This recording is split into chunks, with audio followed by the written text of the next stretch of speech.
Bueno, atzaldeon danoi, eskerrik asko etortziagatik, ongitorriak, arrasatera. Eta, lehenik eta behin, saio honi hasiera emateko erakundeetako ordezkari kide, laguntzaile, herritar eta batez ere argitzeneko batzarkideak, berriz ere ongi etorriak gaurko saio berezi honetara. Argitzeneko batzarkideak, ezer esan baino lehen, esan nahi duguna da, eskerrak ematea dala gure lehenengo hitza eta mandatu organoaren lehen hitza. Eskerrik asko, herritarren batzarrean parte hartu duzuen norbanako eta eragile bakoitzari. Erakutsitako konpromisoagatik, emandako ordu guztiengatik eta azken finean adostasun zabal horiek gure esku jartzeagatik. Zuen lanik gabe, ez ginateke gaur hemen egongo. Gure gizartearen erronkak konplexuak dira, eta konplexutasun horri erantzuteko modurik onena parte hartzea eta adostasuna dira. Horixe da deliberazioa. Ariketa honek elkartasun eta ardura kidetasun balioak sustatzen ditu, debagoiena osatzen dugun guztion artean. Eta horrekin gure eskualdearen kapital soziala sendotzen da.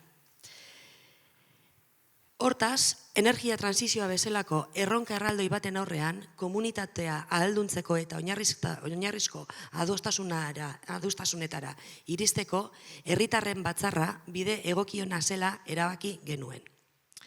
Baina prozesu honek badu ezaugarri berezi bat, besteengandik bereizten duena.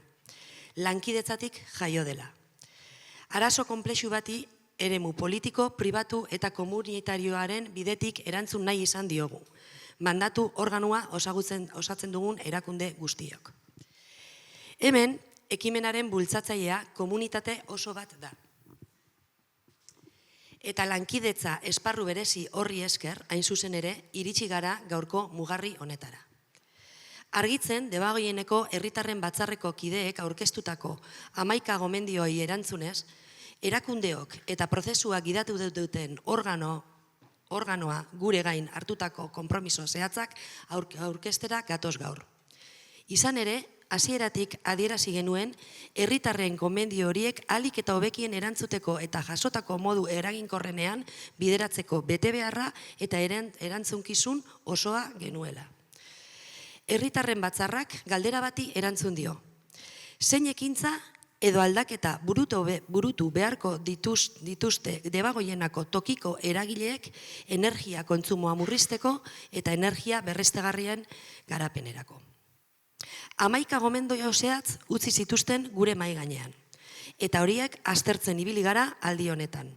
Gaurkoan erantzun bat ekarri ahal izateko. Konpromiso zehatzak aurkeztu aurretik, printzipio nagusi hauek jarri nahi ditut balioan, egindako gogoetaren sakontasuna ulert dezagun. Alde batetik, lankidetza etengabea. Mandatu organoaren konpromisoak oroar, aztertzeko, bideratzeko eta koordinatzeko konpromisoak dira. Eremu publiko, pribatu eta komunitarioko kideek osatutako organo honek prozesua bermatu behar du. Baina hau hasiera besterik ez da. Abia puntuko filosofiari eutziz, aurrerantzean ere, ezinbestekotzat jotzen da, eragile guztiek lankidetzarako bide beretik aritzea eskualdeko erronkei erantzuteko. Bakoitzak bere gain hartuta dagozkion ardurak. Bestetik, konpromisoen bideragarritasuna. Ekintza hauek gauzatzeak dakarren konplexutasuna aztertu ostean, epe labur, ertain eta luzera begirako konpromisoak iruditakatu ditugu. Datorren legealdian ere bideratu beharko direnak. Konpromiso horrien betetzen mailaren berri, 2027ko lehengo seihilabetekoan emango diogu berriro herritarran batzarrari. Konpromisoa haratago doa. Helburua eskualdean inpaktu errealak lortzea baita. Beraz, amaitzeko, berriz ere bihotzez eskertu nahi dut mandatu organoaren izenean, argitzenen parte hartu duzuen norbanako erabile eta laguntzaile guztien ahalegina. Zuen ahotsa eta lana izan dira prozesu honen motorra. Orain, guri dagokidogu bideari ekitea eta horretarako ezer baino lehen konpromisoak aztertuko ditugu. Bueno, neu hasiko naz. Bai? Zuten da. Neu hasiko gara lehenengoko gomendioakin, eta lehenengoko gomendioa instalazio fotovoltaikoen kudeaketaren prozesu guztian zerbitzu integrala eskaintzea da. Mandatu organoak gomendioa aztertu ondoren, ulertzen du zerbitzuak integrala izan behar duela. Hainbat eragileren arteko lankidetzan, publiko, komunitarioa, erekia. Eta ez soilik publikoa. Lankidetza horretan parte hartuko duen eragileen artean definitu beharko da zerbitzu integral horren markoa. Horregatik, konpromiso hau hartzen du. Zerbitzu horren ezaugarriak eta bideragarritasuna, tekniko eta ekonomikoa, mankomunitatearen, Sudadesaren, komunitate energetikoen eta bestelako eragileen artean azter dezaten bideratzeko. Esan bezala, mandatu organoak beharrezkoa ikusten du integrala aldagaia ondo definitu eta adostea. Gainera, azterketa horren barruan aukera oso interesgarri bat jartzen du mai gainean. Eskualde eskalako merkaturatzailearen aukera aztertzea. Beraz, mandatu organoak konpromisoa bideratzeko ardura du eta gauzatzeko arduraduna. Berriz, mankomunitatea. Beste eragileek ere parte hartzea aurreikusten da. Sudadesa, energia komunitateak, Goiener, landa garapenaren elkartea eta bestelako eragileak. Gauzatzeko, epealdia 2026an hasiko gara lanean eta hurrengo legealdian zehar gauzatuko da. Arratsaldeon, bigarren gomendioa, instalazio fotovoltaikoen sustapena. Mandatu organoak ontzat ematen du eskualdean energia fotovoltaikoa sustatzeko zerbitzu integrala bultzatzea. Izan ere, funtzio hori betetzen duten bestelako erakundeak egon daitezkeela eta horretarako enpresa publiko bat sortzeari baino egokiago deritzo gaur egungo zerbitzuak, Sudadesa eta energia bulegoarenak indartzea. Mandatu organak uste du instalazio fotovoltaikoen garapena, energia berriztagarrien garapenaren estrategia orokor baten barruan kokatu behar dela. Beraz, horregatik, lehenengo konpromisoan, jasotakoan txertatzen du gomendio honen erantzuna erofuntza. Hau da, zerbitzu integral horretan txertatzea, hemen proposatutako gomendio eta ekintza guztiak. Hirugarren gomendioa, energia berriztagarrien azpiegiturak aztertzea herritarren iritzi eta ekarpenak erdigunean dituzten prozesuen bidez.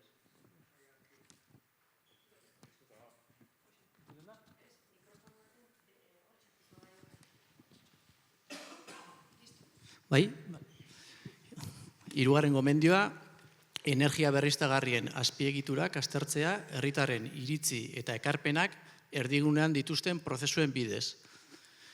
Mandatu organoak herritarren parte hartzea azpiegitura zehatzen inguruan baino lurralde estrategian, hau da, lurralde plan sektoriala eta lurralde plan partzialean parte hartzea sustatuz kokatzen du.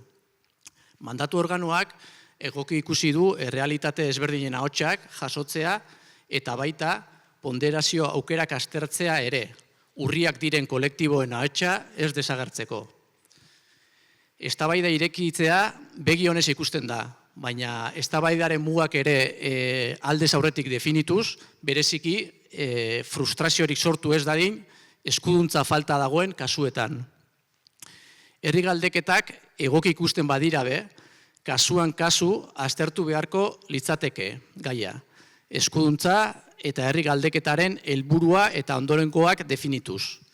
Era berean, galdeketak eginez gero, ez lirateke sektore konkretu batzuei mugatu behar, baizik eta irekiak beharko lukete, inpaktuak jasaten dituzten sektore guztiak jasoz.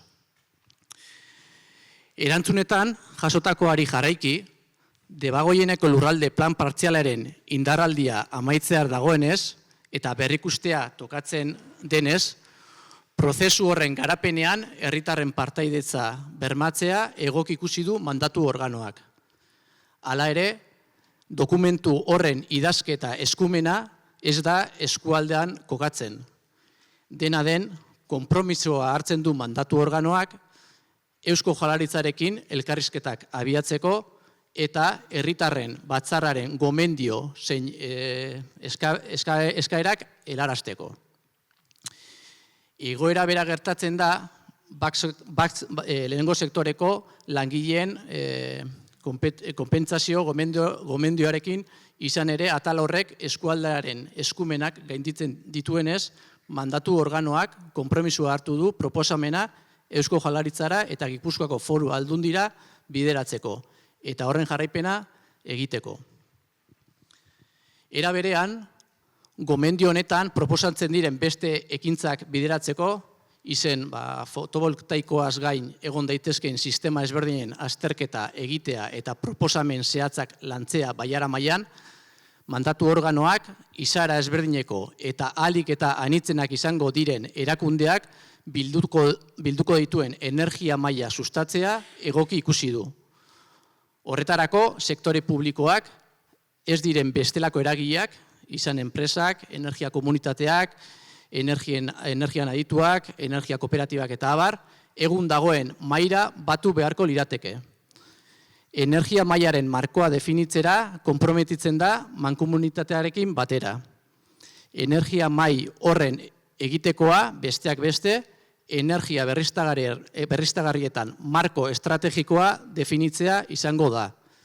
Marko horren baitan, energia mailak herritarren batzarrak proposatutako ekintzak aztertu eta baloratuko ditu. Beraz, mandatu organoak konpromisoa bideratzeko ardura du eta gauzatzeko arduraduna berriz mankomunitatea. Mailan parte hartuko luketen beste eragileekin batera. Sudadesa, energia komunitateak, Goiener, enpresak eta bestelako eragileak. Energia mai eta markoa gauzatzeko epealdia 2026-2028 urteen bitartean egitea aurreikusten da. Laugarren gomendioa. Eraikinak, publiko zein pribatuak, energia eraginkortasun handiagorantz eraldatzea, inguratzaile termikoak, instalazioak eta erabilea. Gomendio horri dagokionez, dagoeneko Suradesak horrelako aholkularitza eskaintzen du. Hala ere, birgaitzeak bultzatzeko informazio aktibo eta gertukoa oso garrantzitsua dela uste du mandatu organoak. Horregatik, gaia Suradesara eraman eta lantzea proposatzen da. Azkenik, eta instalazio fotovoltaikoen kasuan aipatu den moduan, mandatu organoak zerbitzuak publiko komunitarioa izan behar duela uste du. Eskualdeko eragileak lankidetzan aritzea sustatuz. Horregatik, erantzunean jasotakoa kontuan hartuz, konpromisoa hartzen dugu proposamena Suradesara eraman eta bertan hausnarketa prozesua abiatzeko. Hausnarketa hori honako eremuetan gutxienez gauzatu beharko da. Lehenengo, modu proaktiboan garatzea gomendioan jasotzen diren eskaerak. Besteen artean, bulegoak auzoetara gerturatzeko aukera. Bigarrena, energia aurrezteko ziurtagiria baliatzea. Eta hirugarrena, Suradesak eskaintzen duen zerbitzua bestelako eragile batzuenarekin osatu eta zerbitzu publiko komunitario integrala eskaintzea. Bestetik, kreditu lerroak eskaintzeko formulak aztertzea egoki ikusten da, eta horren baitan, arreta berezia jartzea, zaurgarritasun egoera dauden kolektiboengan. Beraz, mandatu organoak konpromisoa bideratzeko ardura du eta konpromisoa gauzatzeko arduraduna berriz Suradesak. Beste eragile batzuen parte hartzea ere aurre ikusten da, energia komunitateak, udalak eta entitate finantzarioak. Gauzatzeko epealdia 2026an hasiko gara lanean eta hurrengo legealdian zehar gauzatuko da. Bosgarren gomendioa, CO2 isuriak murriztea garraio pribatuan. Gomendiaren deskribapen orokorra ontzat ematen da.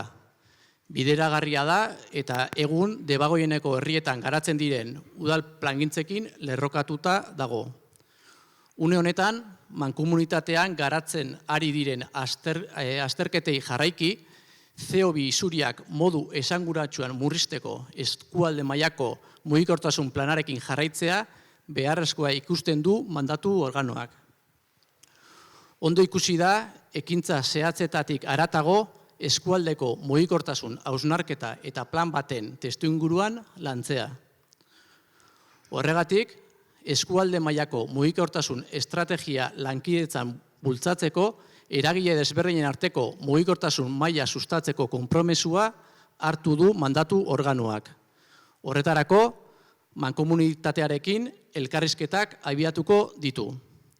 Egokitzat joda mai horren egitekoetan eta garatu beharreko planean aztertzea herritarren batzarrak proposatutako ildoak. Baita, udalez udal egiten direnak txertatzeko aukerak ere. Beraz, mandatu organoak konpromisoa bideratzeko ardura du, eta konpromisoa gauzatzeko arduraduna berriz, mankomunitatea izango da. Beste eragile batzuen parte hartzea ere aurre ikusten da. Energia komunitateak, enpresak, Goiener, hezkuntza eragileak, landa garapena eta abar. Mugikortasun maila eta bere estrategia markoa gauzatzeko 2026-2028an egitea aurre ikusten da. 6. gomendioa. Debagoieneko autoaren mugikortasun alternatiborako sarea sortzea eta ibilgailu publikoen elektrifikazioa lortzea. Gipuzkoako Foru Aldundiak du gomendio honetan eskatutako hainbat ekintzen eskumen eta ardura. Horregatik, konpromisoa hartzen du mugikortasun plan integralean integratzea 6. gomendioetatik eratorritako eskualde eskalan eta lankidetzan bultzatzeko ekintzak. Besteak beste, herrien arteko bidegorri sarea egiteko edo amaitzeko eskaera, Gipuzkoako eta Arabako Foru Aldundiei helaraztea. Eta bizikletan edo bestelako ibilgailuen mailegu sistema elkarlanean aztertzea. Udalak honako ekintza garatzea konprometitzen dira, haien eskumenei lotuta daudelako. Herribusen elektrifikaziorako plangintza eta herri barruko bidegorri sarea. Beraz, mandatu organoak konpromisoa bideratzeko ardura du, bai mugikortasun plan integralean gomendio honetatik eratorritako ekintzak txertatzeko, eta bai Foru Aldundiei eta udalei euren eskumenei lotutako ekintzak helarazteko. Konpromisoa gauzatzeko arduradunak berriz, mankomunitatea, Foru Aldundiak eta udalak izango dira. Gauzatzeko epealdia 2026tik hasi eta hurrengo legealdia, eta udal planetan zehaztutakoaren arabera dagokionean. 7. gomendioa. Neutraltasun energetikoa industrian. Proposamen orokorra bideragarria da eta Europar Batasuneko araudiarekin lerrokatua dago. Horregatik, energia mailaren markoan lantzeko konpromisoa hartu da. Martxan dauden ekimenak aztertu eta hauen sektorekortasuna eta eskalagarritasuna aztertzea, inbertsioak egiteko zailtasunak dituzten enpresetan eragiteko. Ikerketa bultzatzea. Enpresen arteko praktika onak ezagutarazi eta balioan jartzea. Behatokia martxan jartzea. Enpresetan energia berriztagarrien sorrerarako proiektuak sustatzeko eskualdean dagoeneko dauden finantzazio lerroak aztertu eta hala badagokio interes baxuko finantzazio lerro proposamen berriak arakatzea. Beraz, mandatu organoak konpromisoa bideratzeko ardura du eta konpromisoa gauzatzeko arduraduna berriz mankomunitateak. Beste eragile batzuen parte hartzea ere aurreikusten da. Enpresak, energia berriztagarrien komunitateak. 2026an hasiko gara lanean eta hurrengo legealdian zehar gauzatuko da. 8. gomendioa, prestakuntzarako eta kontzientzia hartzeko hezkuntza metodoak. Hezkuntza zentroek energia gaiak kurrikulumaren barruan eta proiektu zehatz gisa lantzen dituzte. Baita agenda 2030 markoaren barruan ere. Kurrikulumetik kanpo ere garatzen dituzte hainbat ekimen eta programa. Adibidez, eskualdeko udalek eta D2030ek finantziatutako Debagoienerako ikastetxe klik programa garatu da eskualdeko ikastetxeekin. Udalek ez dute kurrikulumearen barruan hezkuntza eskumenik. Baina kurrikulumetik kanpo, eskualdeko energia mailan ez ezik, beste mailetan ere lantzea egoki ikusten du mandatu organoak. Lanketarako beste ildoetako bat izanik. Horregatik, konpromiso hartzen du, eskualdeko mailen egitekotan zehar lerro bezala ildo hau ere lantzea. Besteak beste, ingurumen hezkuntzan diharduen eragileen eta beste erakunde laguntzaile batzuen arteko gogoeta ahalbidetzea. Erronka energetiko eta klimatikoak hezkuntzatik landu daitezkeen baliabideak aztertzea eta proposamenak eskuratzea. Hezkuntzako esperientziak, programa eta jarduerak ikuspegi eraldatzailearekin partekatzea. Herritarren batzarrak proposatutako jarduerak, sormen tailerrak, aplikazioak aztertzea. Beraz, mandatu organoak konpromisoa bideratzeko ardura du, eta konpromisoa gauzatzeko arduraduna berriz eskualdean sortuko diren mahaiak izango dira. Beste eragile batzuen parte hartzea ere aurreikusten da. Ikastetxeak, udal hezkuntza ordezkariak eta abar. 2026an hasiko gara lanean eta hurrengo legealdian zehar gauzatuko da. 9. gomendioa, tokiko produktuen kontsumoa bultzatzea eta zabaltzea. Gomendio honetan jasotako proposamenak ondo ikusi dira eta dagoeneko egiten dira. Besteak beste, honakoak. Tokiko merkatu eta produktu salmenta puntuak baditugu. Tokian tokiko azoka bereziak egiten dira eta merkataritza zein kontsumorako laguntzak badaude. Eskualdean ekoizpena bultzatzeko ekimena martxan da, Tokixan. Eta bertan, hainbat eragilek parte hartzen dute. Basoak eta nekazaritza lurrak erosteko eta lagapenean hartzeko deialdiak ere badaude.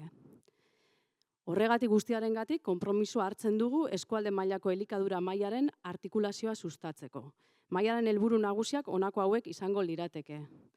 Bat, lehen sektorea erakargarri bihurtzea, profesional berriak erakartzeko eta aldi berean martxan dauden ekimen eta estrategien koordinazioa zein bateratzea bermatzeko. Bi, lur publikoen bankua sortzea eta eremu pribatuaren azterketa egitea. Horretarako, Deba Garaia Landa Garapen elkartearekin eta mankomunitatearekin elkarrizketak abiatuko ditu mandatu organoak. Bestetik, aipatu nahi dugu, gomendioetan eskatzen den merkatalguneen instalazio berriak mugatzearena oso zaila ikusten dela. Baina legeak ematen dituen aukerak eta mugatzeak sortitzaken onurak eta kalteak aztertzeko konpromisoa hartzen dela. Beraz, mandatu organoa konpromisoa bideratzeko ardura du eta konpromisoa gauzatzeko arduraduna berriz mankomunitatea izango da Landa Garapen elkartearekin elkarlanean. Eskualdeko elikadura maila artikulatzea 2026-2028 epealdian egitea aurreikusi da. 10. gomendioa. Informazioa komunikabideen bidez. Gomendio honetan jasotzen diren ekimenen batzuk jada abian daude. Hala ere, gomendio horren ekarpenek lagundu egiten dute indarra non jarri eta egiten ari dena aberazten. Komunikazioak gizartearen esparru desberdinetara iristeko duen indarra kontuan hartuta, ezinbesteko izango da trantsizio energetikoaren gaia zabaltzeko aintzat hartzea. Komunikazio estrategia bateratuaren beharra nabarmendu da eta prozesuaren hurrengo faseetan garatzea irudikatu da. Ondo ikusi da, aipatutako komunikazio bideak erabiltzea. Publizitate ereduari dagokionez, mandatu organotik egokiago ikusi da herritarrengan konfiantza sortzen duten eta hurbiltasuna transmititzen duten estrategiak erabiltzea. Horretarako, hitzarmen bidezko kolaborazioa garatu daitezke, batez ere eskualdezko komunikabideekin. Mandatu organoak informazioari eta sentsibilizazioari izaera estrategikoa eman nahi dio. Ezinbesteko tresna da klima aldaketa eta trantsizio energetikoari aurre egiteko eta estrategikoa denez, horiek mantentzeko eta indartzeko ekimena gauzatzeko eta horregatik konpromiso hartu dute mandatu organoa osatzen duten erakunde guztiek. Ikusgarritasuna, komunikazioa eta presentzia zabaltzea alegia. Beharrezkotzat jotzen da gizartea arlo honetan gehiago sentsibilitzatzea. Eta beraz, gizarte osoa inplikatzea eragilei laguntzeko konpromisoak ezartzen. Informazioa, herritarren esku jartzeko asmoz, egitasmo ezberdinak jasotzen dituzten informazio euskarri egokiak sortzen eta ikusgarritasuna ematen indar berezia jarriko da.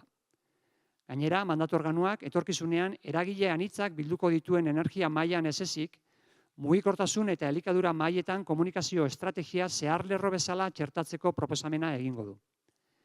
Beraz, mandatu organoak konpromisoa bideratzeko ardura du eta konpromisoa gauzatzeko arduraduna berriz mandatu organoa osatzen duten erakundeak eta beste gomendioen erantzunetatik sortutako ekimenak gauzatzeko arduradunak. 2026an hasiko gara lanean eta hurrengo legealdian zehar gauzatuko da. Garren eta azken gomendioa, hiri aterpe klimatikoak sortu. Babesgune klimatikoak klima aldaketak eragindako muturreko temperatura egoeretan, batez ere zaurgarritasun egoeran dagoen biztanleriari aterpea eskaintzen dioten gune publiko, pribatu, zein doakoei egiten die referentzia. Babesgune horiek, espazio irekiak, herrigunekoak zein landa eremutakoak edo eraikinak izan daitezke. Baina beti ere energia iraunkortasuneko irizpideak bete behar dituzte. Jada, hainbat herritan badaude aterpe klimatikoak eta berdeguneak bultzatzeko planak ere badaude. Batetik, babesgune klimatikoen inguruan aukerak zabaltzeko, jabetza pribatukoak ere kontutan hartuz, daudenak identifikatzeko eta komunikazioa hobetzeko konpromisua hartzen da. Eta bestetik, udaletako plan orokorrak edota mugikortasun planak berritzeko unean, berdeguneak bultzatzeko alden heinean espezie autoktonoak landatzeko asmoa edo lorezaintza eredu berrien inguruko hausnarketa txertatzeko konpromisoa hartzen da. Beraz, mandatu organoak konpromisoa bideratzeko ardura du eta konpromisoa gauzatzeko arduraduna berriz mandatu organoa osatzen duten udalak dira. Konpromisoa bideratu eta gauzatu udalen plangintzen arabera eta dagokionean. Ez dakit, hau izen da 11 gomendioen erantzun eta hartzen diezen konpromesuak, ez dakit oin galderarik eukiko bau zuen edo ez, bestelan saiatuko ginetek erantzuten.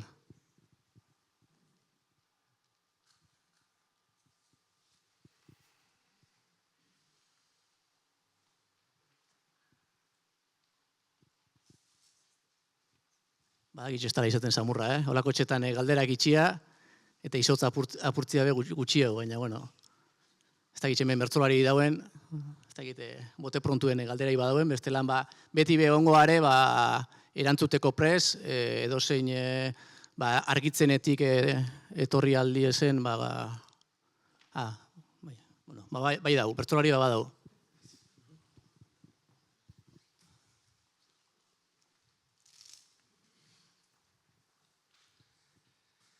Bueno, atzaldeon, ni Ander Lorton donaz eta izendatu ninduten 3. gomendioaren zaintzaile dana dalakoa Bergaran, eta hor oso tristen hau.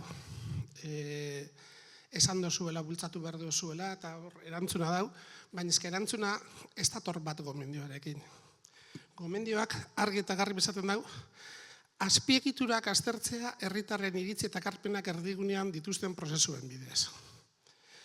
Eta hau, mandatu organoak, zilegitasun oso eta zuen erabakia da, erabaki dozue PTS mailara igotzea. Hau da, zuen arduratik kendu eta jaurlaritzari pasa. Jaurlaritzak, azken hilabetetan, herri partaidetza murriztu dau, horrelako prozesuetan epeak erdira murriztuz.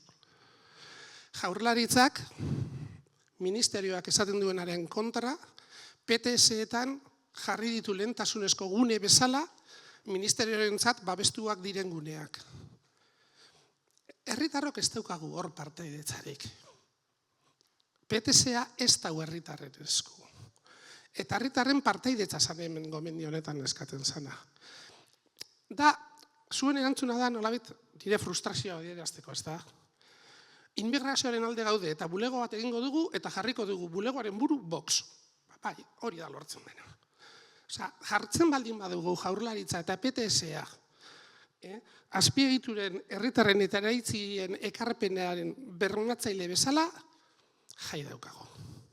Hau ez da Bergaratik proposatu genuena.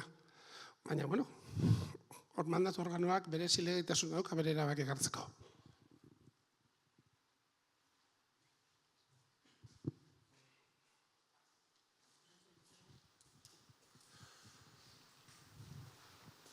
Ulertzen dut eta iritzi bat da, baina mandatu organoaren planteamentua ez da hori, mandatu organoaren planteamentua da, hain zuzen be, azpiegitura horrek ordenatzen dituen erramentu urbanistikoa PTS-a dela, eta PTS-a mandatu organoari etorri jakon terminotan garatzea exigiduko zaula erakunde gorenei.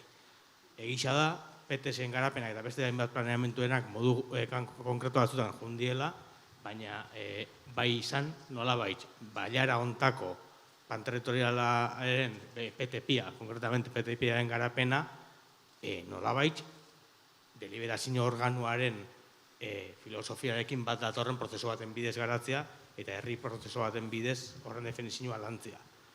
Egisa da, ontxart ez diela olain. Baina uste dugu badala izan lehikela modu bat, alako lanketa bat abiatzeko eta nolabait gure bailararen garapen nolabait territorial hori definitzia termino horretan. Saiakeria itxia, eta uste dut badala, eta hori dala deliberazio organoaren, mandatu organoaren osaketak berak legitimitatea motzen dozkula, halako prozeso bat hola garatzea eskatzeko. Jakin da mugabatzeko nola izkela, baina uste dut mandatu organoaren konpromiso dala hori eskatzea.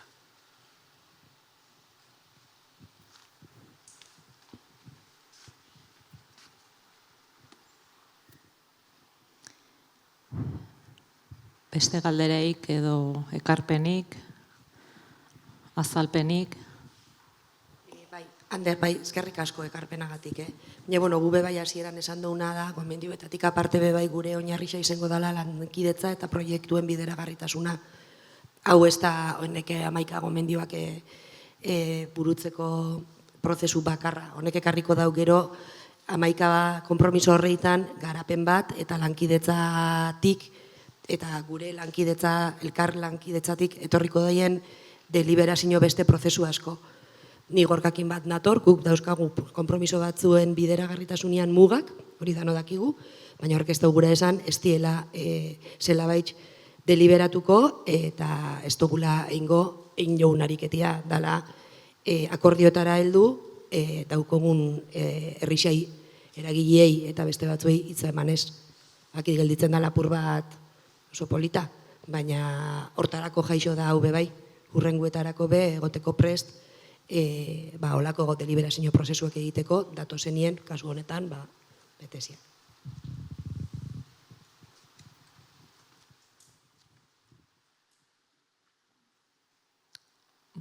Ja bukatzeko,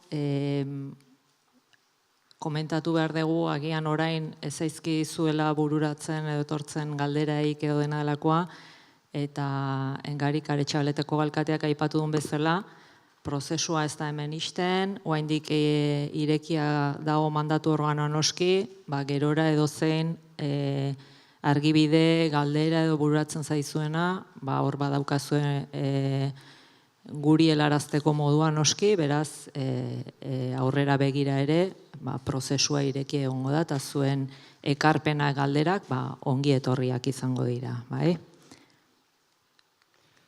Emuten danez ez daunez ez galdera, eta bidea zabalduta dau, galdera horrek aurrerantzien bebideratzeko, gure partetik, eta geratzen jakuna da, eta mankomunidaden izenian, eta hemen gazen danon izenian, eskerrik asko prozesuen parte hartu duzuen norbanako danok, eragileak, mandatu organua baita, buru belarri bilida hor, eta badakigu, azkenian konpromesuak hartzen dira, eta konpromesu horrek gauzatzen ahalegina izango da, ingo dana, gero limite batzuk egongo dira, ez? Baina hemen aipatu da gomendioak, aipatu da konpromesua, aipatu da lankidetza, eta horrek izango dira, ez? Azkenien guzti hau errotuko da bienak, eta guzti hori kontuan eukiko da. Azkenien gomendu horretatik konpromesu batzuk hartzen die, eta gure hitza da aldan neurrixen bintze konpromesu horrekin aurrera, itxia, saiatuko garela aldugunera arte, eta lankidetza horretan. Eta horretarako esan biharra dukogu, hemen gauzen, eragile askok eta hemen mandatu organien da zen askok eta asko baita, hau aurreikusita eta jakina debagoienien 2030 estrategia bat marraztu behar zara, nolabait erakundietan prestatzen joan izan gara, ez? Eta mankomunitatean nolabait behintzat saiatu gare hori pixka eta aurreikusten eta lankidetzazko gobernantza eredu bat marrazten. Hain zuzen olako gauzak bertan sartzeko eta bertatik lantzeko.